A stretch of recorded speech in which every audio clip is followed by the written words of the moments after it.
It's been 17 days since 4 University of Idaho students in Moscow were killed. Little more is known about the investigation. Ahead, we're going to hear from the Dean of Students at U of I about classes resuming and what the school is doing for students. A merger to create one of the largest grocery chains in the country gave their side to members of Congress. Hear from the Boise-based Albertsons as to why they should become one with Kroger. And today is a holiday. Well, I guess it depends on who you ask. If you haven't heard, the USA battled Iran for a seat in the World Cup final playoffs. We were there with a group of passionate football fans in downtown Boise as the United States took the field. As the investigation into the deaths of 4 University of Idaho students continues, classes are also continuing in Moscow. And there are still a lot of questions unanswered in the case there. Ethan Chapin, Xander Kernoodle, Madison Mogan, and Kaylee Gonsalves were found murdered in their home just off campus back on November 13th. Autopsies determined that all 4 had been stabbed multiple times, likely in their sleep. Investigators say that they have no suspect or persons of interest, and the investigation is ongoing. In the days following the killing, students at the University of Idaho began to leave Moscow for a variety of reasons. Campus essentially cleared out, partially too because of the Thanksgiving holiday. So some students returned to Moscow and campus for the first time in weeks in recent days. The fear of the unknown in front of mind for many in Moscow. And Brian Holmes joins us now live from North Idaho. And Brian, you sat down with the Dean of Students today from the University of Idaho. What's the feeling in town? What are campus leaders saying? Well, Joe, you know, the Dean of Students is not your average dean that you think about when you think about college. You know, the ones in charge of academics, make sure everybody's getting to class and doing what they're supposed to do. The Dean of Students is there to provide support to students, you know, make sure they have a good college experience. And for the past 2 weeks, that experience here at the University of Idaho has not been a good one for a lot of students. And that's where the Dean of Students, Dr. Blaine Eccles, comes in. He's been the Dean of Students here in Moscow for the past 7 years. He didn't have any kids that go to the school, but he likes to say he has about 11,000 of kids that attend the U of I. And it's that kind of attitude that makes a place like Moscow a great place to live, to work, and to go to school. And it's also why the past couple of weeks, he says, have been so hard. It's a peaceful, friendly community. I mean, it's wonderful. This is a very supportive, inclusive environment. This is your quintessential small-town community. People love living here. The neighbors are friendly. You get to know one another. So it's just very friendly, fun, and wonderful. Put that against what it's been like the last 2 weeks. Well, it's been shocking, clearly. I mean, for a small community like ours, we don't see this kind of crime. And it's absolutely impactful. And it's tragic in so many ways. It's definitely a stark reminder that crime can happen anywhere, and we're clearly not immune from that. It's impacted our students, and it's impacted our employees, it's impacted our community as well. But we're rallying, we're coming together, and we're doing so in a way that we're looking to support the family and friends of those most impacted, for sure. From the parents' perspective, we've heard a few that have said, I don't know about sending my kid either back this semester or to U of I at all after something like this. And we value those perspectives. I mean, it's scary what's happened, and it's horrible. And I can't fault any parent for having those concerns. But that's also why we've increased our security presence on campus. We've got a great partnership with Idaho State Police. We've increased patrols. We've created new safety programs. We have a Safe Ride now that operates from 4 p.m. to 8 a.m. where students can call for transport on campus to navigate around. If they're parked in a place and they're worried about walking to their car, we'll take them there. But I can't fault anyone. Given the uncertainty of what's happened and the worry that everyone has, we all get it, and you know, I'm hopeful that this will be resolved soon. That will help allay some of those worries and concerns. But again, this is just an example that violent crime happens, and it's horrible, and it's come to our community. It can come to any community, though. What do you tell those parents? We tell them that, hey, we're going to give your students the option and choice. Again, as adults, they can make that decision for themselves. And I think those are important family conversations for folks to have. But we've also heard from families and parents that said, you know what, y'all are doing a great job. And we really appreciate that. And while we're still worried, we feel comforted with the initiatives that you're doing as an institution. And so we're letting our student make that choice, and they're coming back. And we appreciate that as well. But we also want to maintain our message of vigilance and making sure our students understand that they have a responsibility for their safety as well, too. They can't always look to external resources. They have to look to their own resources as well. Okay, in what regard? Well, walking in pairs if you're feeling nervous, reaching out and using the safety resources. It's not uncommon that students, young adults will think that they're invulnerable, and clearly they're not. And so it's just being aware, talking with your roommates, talking with your friends, having safety plans in place. All of those things that we should all be thinking about in general. Because that's this semester. Right. What about next semester? We're not done with this semester yet. We're focused on getting through this week. We have the vigil tomorrow. We've got commencement next weekend. We're assessing what we're going to do next semester on a day-by-day basis based on how the investigation's going, where they're at. We're a month and a half out from there, so we haven't made any final term, long-term decisions on what that looks like. As the Dean of Students, you have seen the reaction and how they're processing this and dealing with this. What about the staff? Yeah. How has it been for you and the rest of the U of I staff? Yeah, it's been hard. We live here. We have children that go to this school. While we're absolutely committed to supporting our students, we're still having to reconcile what's happened in our own minds because this has impacted our community. It's been difficult for many of us, quite frankly. It's shaken us to our core. And it's caused a lot of stress and anxiety, but I've been nothing but pleased and proud with how our faculty and our staff have responded. They've been doing an amazing job supporting one another, providing support for our students in spite of what their own challenges are. The outpouring of love and support has just been breathtaking, absolutely breathtaking, from not only our community members, but peers across the state. I've been reached out to from around the world, from Sweden to Australia to Switzerland. It's China. It's been amazing. And just today in my office, we actually opened a package, and it was a package of note cards from an elementary school in upstate New York that said, "We care for you, we love you," and just numerous little cards. And they're just beautiful. And so we're working to try to figure out how to get them out in a public display because it's a message for not just our office, it's for the university. And so those absolutely resonate, and they help us out so much, and it helps sustain us when it gets hard and heavy, because the work is hard and heavy right now. But you know what? We're going to get through it. I've been telling folks the only way we're going to get through this is together, and we're going to do it as a Vandal family, and it means so much to us. Dr. Eccles mentioned that Safe Ride program that they just started up just in the last couple of weeks. They've had the Safe Walk program around for a couple of years, but it's the same process. You call 888-885-SAFE, and someone will come and make sure you get there, whether walking or riding, to wherever you need to go. Whether or not they continue that, they're going to assess that as they go into the next semester, or not. See how many people take advantage of that. And so right now, he said COVID has taught them a lot to just kind of adapt. When things get thrown at you suddenly, you kind of figure things out as you go. Joe? Well, Brian, I know through our reporting and our teams that have been up to the Moscow area, they've told us, Moscow, it felt like it was a ghost town. A lot of kids, students say they're leaving before Thanksgiving break. Now that you're on the other side of break, does Moscow still feel very empty? Does it seem like a lot of students may have stayed back home and not come back to campus to end the year? Well, we weren't able to spend a lot of time on campus today, but I did ask that question of Dr. Eccles, and he said anecdotally, he doesn't know right now, but anecdotally, he says it's about a vast majority of students have returned to end the semester here, which only is a couple more weeks to go before finals. And he said he was in a classroom just yesterday to kind of see how things were going. And basically, what teachers are doing, the professors are doing, are starting in the classrooms, or starting the classes by saying, okay, let's address this, let's talk about this, and let's figure out how we can go forward with this, asking the students, how can we best address what you need for your learning going forward the rest of this semester? And he said it's been fun and a good experience to watch them kind of take this head on and just kind of basically have a back and forth with the students to see how they want to handle this whole thing. Brian Holmes reporting from Moscow this evening for us. Thank you so much, Brian. And Brian and our team will be up on the campus of the University of Idaho for the next few days, including for the vigil tomorrow evening. Brian Holmes reporting. Thank you so much, Brian. I do want to mention as well that our Morgan Romero, she will also be up at the University of Idaho area and at the news at 6 coming up in a little bit less than an hour. She will have some new insights as she interviewed the Idaho State Police about this investigation. And if you have any information about what possibly could have happened in North Idaho in the Moscow area, you're asked to contact the Moscow Police tip line at the number that we'll throw up on your screen. That number is 208-883-7180. Again, investigators have told the public there's no piece of information that is considered too small. You don't know what could crack the case for investigators. So if you have any information or anything that could help, please give it to investigators.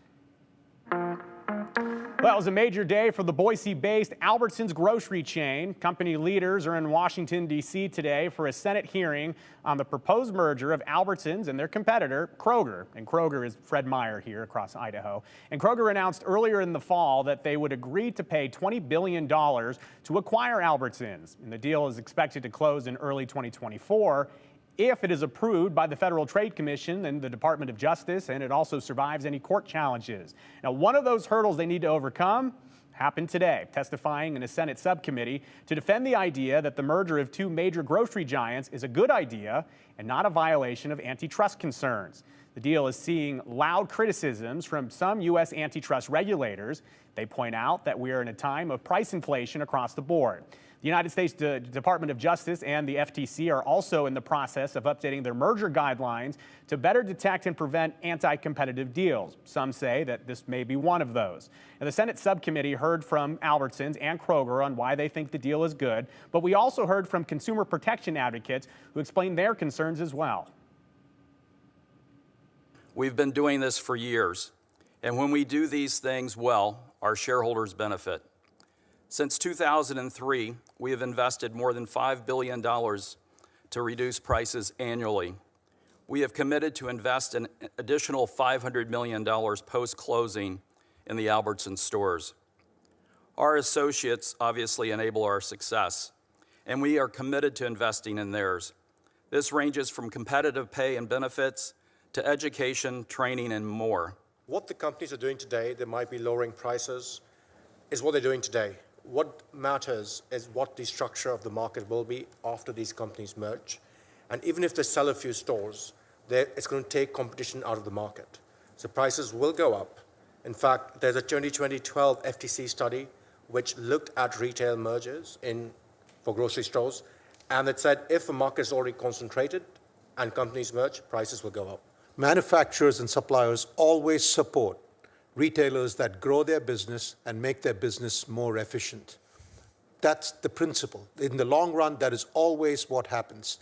We are a business that's growing and driving more efficiencies with suppliers. Kroger is a business that's growing and driving more efficiencies with suppliers. I think in combination, we'll be able to do even more to increase the utilization of a factory, to get more utilization of a transport, to increase the productivity of a farmer. And all of those costs, we believe, will be passed to the customer. That's the power of bringing these companies together in creating more value for our customers. And that last gentleman you just heard from is the CEO of Albertsons. And the hearing today included some heavy probing from some senators about the impacts of the merger. Of course, no decisions or anything like that today, to be clear. This was just a subcommittee meeting to kind of study the issue, but we'll keep you posted on the proposed merger. If it does happen and it does go through eventually, it will take a good chunk of time for everything to work itself out. 208 returns after this break.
Look at those winter dreams and some snowy pics and video, a little bit of a sneak peek at what we could be in for. Chief Meteorologist Rick Lance joins us now. And Rick, is that just a tease of what's to come, or do we got a lot in store? Just to give you an idea, in that storm system, we had different levels of snow. In other words, we had, 1.5 inches in some spots, close to 2 inches, and then other areas that had none. And it's getting kind of that way with some of these storms that are pushing through, making it very difficult for us to provide a number as far as the snow is concerned. But nonetheless, we might see a little bit of that for tomorrow. But that's enough snow that if you're new to the area, keep in mind, roads could be slick in the morning, and it could be some of those areas too where it's slick in some spots, not in others. So you get traveling along, not paying attention. Of course, watch our morning news starting at 5 o'clock in the morning. And we'll be able to follow through as to what's going on in the morning at that particular time to try to give you a little better idea. But let me start out here. The National Weather Service has issued this. Of course, in the red area here, it's a winter storm warning. That's from about 11 o'clock tonight to 5 o'clock Friday morning. That's how long it's going to last. And that's going to be anywhere from about 8 to 15 inches of snow, maybe even above 20 inches of snow in some of the spots here. Down here for the Owyhees, probably about 6 inches. That's over the next couple of days. So just to let you know, that's an advisory that's in effect. So to show you the snow that is anticipated, here's the future cast. So tomorrow morning about 9 o'clock doesn't really show a lot. It's showing about 1/2 inch in some spots, close to 1 inch in Ontario. I think it's going to be kind of on and off in many locations, not quite making it to Twin Falls, possibly not even a Mountain Home by that time. But as you continue through the day, you can see the snow and the numbers really starting to develop in some of the mountain locations. So let's bring this along. And by the time we get to Friday, it's going to be changing over to snow. But of course, into tomorrow and the same thing for Thursday, there's a mixture of rain or snow. So I'm really doubtful that we're going to be seeing this much on the ground. Quite a bit's going to be melting, but we're going to be seeing some lighter snow as it comes in on Friday. So maybe another morning commute to be concerned about. As you can see in the mountain locations, boy, look at this. This is the skier's paradise in most of those locations where you're looking at 1 foot to 2 feet of snow coming down in many of the resorts. So to show you for tomorrow morning, here's some of the snow around the area. It just kind of passes through quickly at times. There's 9:30 in the morning. Now we get a little break during the day, but then as we get into later Thursday, or this is very early Thursday morning, this is the morning commute. Could be some rain and snow at that time. That could be changing over to some snow, and then some light snow that could be coming down into Friday. So that could really do a lot as far as keeping it from really accumulating here in the valley. But as you notice, 41 degrees will be the high for tomorrow, low tonight down to 28. So we get snow in the morning at 28. In the afternoon, as it warms up, it turns to mainly some rain or rain-snow mix. We see it again on Thursday, but as it cools down on Friday, what's left of this storm could be in the way of some snow showers. Saturday and Sunday, still another storm system pushes through, but it starts to dry up with some of those cooler or cold conditions. Cooler, I'm still in summer. Cold conditions getting into next week. We're going to be back with more in just a moment.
You ever wonder what makes the holidays special?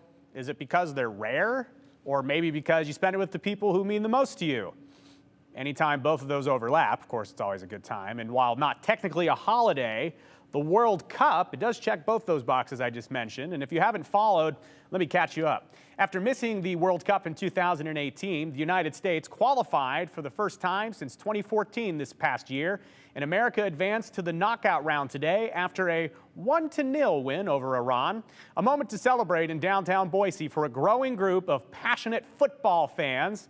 Here's our Andrew Bartline.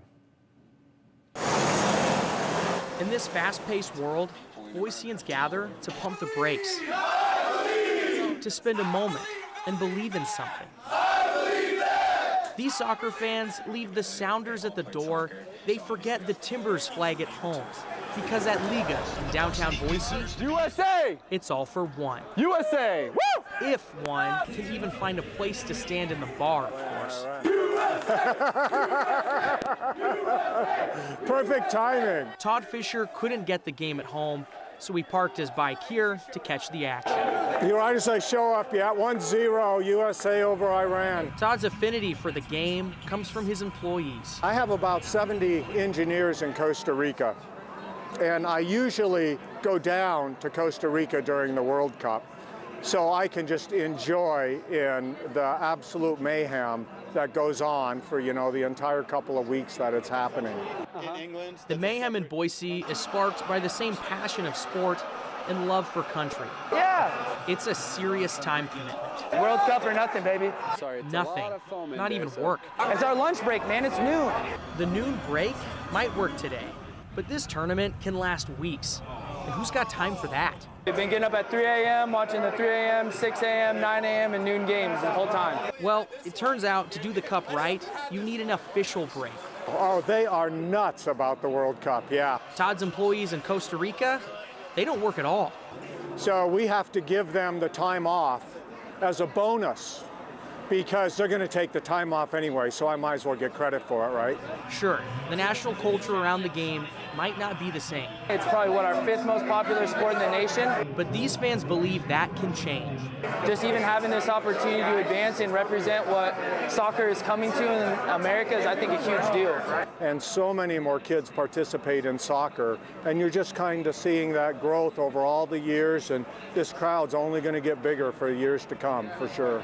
For now, this bundle in Boise enjoys whatever break they can get to enjoy the game.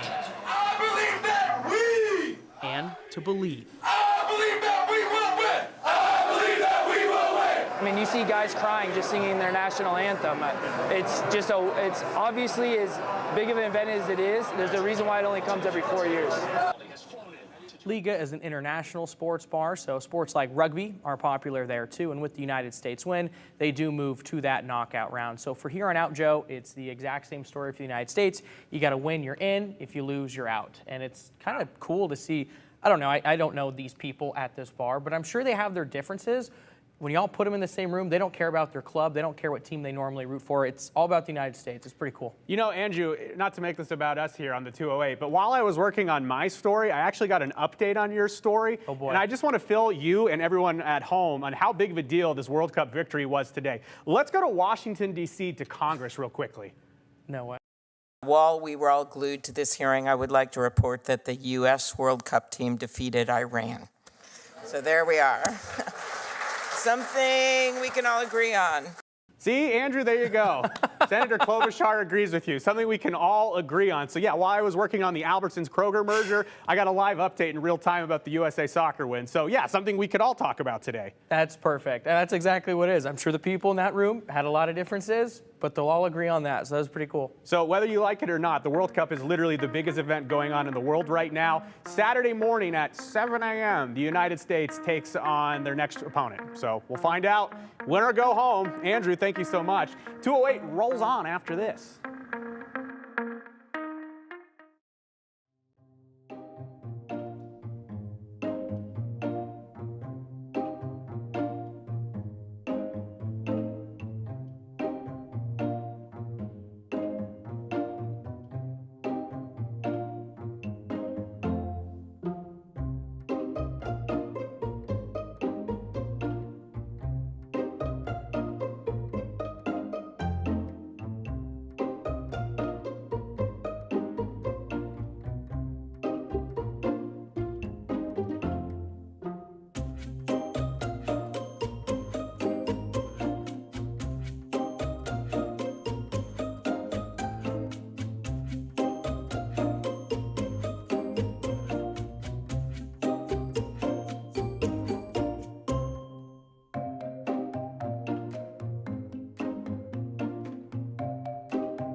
All right, folks, we got time for one question. Let's take a look at the comment. Tron 7000. This person says, it's called the pitch, Joe. The U.S. took the pitch. Yes, to be very clear, producer Tyson wrote pitch instead of field. I said field because I can't read. All right, we'll see you guys tomorrow on Wednesday. Have a good one.